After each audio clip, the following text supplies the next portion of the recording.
ขอบใจเด้อที่เฮ็ดให้เฮาบ่เหงามาช่วงหนึ่งก็ขอบใจเด้อถ้อยคำซึ้งๆที่ปลอบใจยามบ่มีภัยเป็นคนเฒ่าๆออกจะเงาแต่บ่มีภัยเอาไปใส่ใจมาคุยแล้วก็หายเสียใจอยู่เด้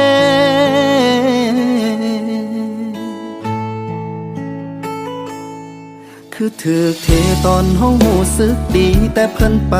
บ่ได้ลาจากยาเริ่มมีหวังแต่ก็ต้องหมดหวังนั่งซื่อๆก็หูสึกเจ็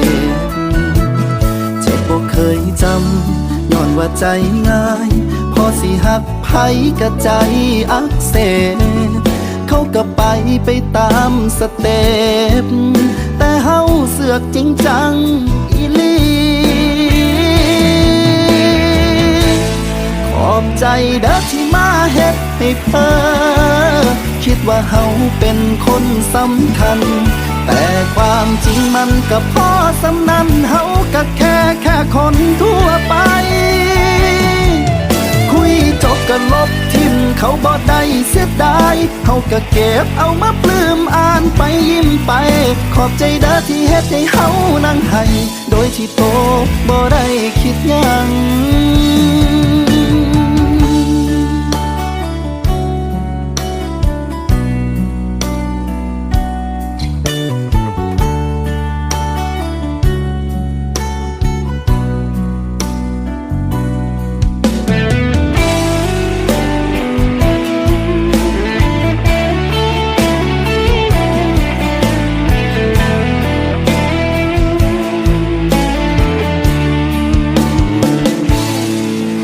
ถือเทตอนเฮาหูสึกดีแต่เพิ่นไป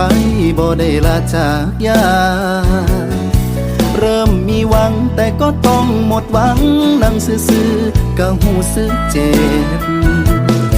บบ่เคยจำย้อนว่าใจง่ายพอสิหักไผก็ใจอักเสบเขาก็ไปตามสเต็ปแต่เฮาเสือกจริงจังอีหลี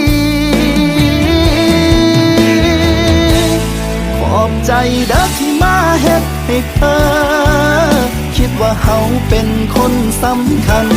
แต่ความจริงมันก็พอสำนั้นเฮาก็แค่คนทั่วไปคุยจบก็ลบทิ้งเขาบ่ได้เสียดายเฮาก็เก็บเอามาปลื้มอ่านไปยิ้มไปขอบใจเด้อที่เฮ็ดให้เฮานั่งให้โดยที่โตบ่ได้คิดหยังขอบใจเด้อที่มาเฮ็ดให้เพ้อคิดว่าเฮาเป็นคนสำคัญแต่ความจริงมันก็พอสำนั้นเฮาก็แค่คนทั่วไป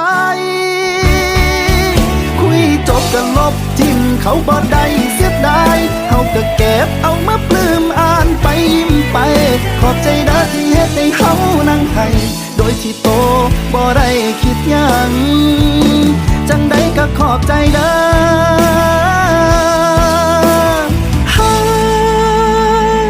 ขอบใจโตอีหลี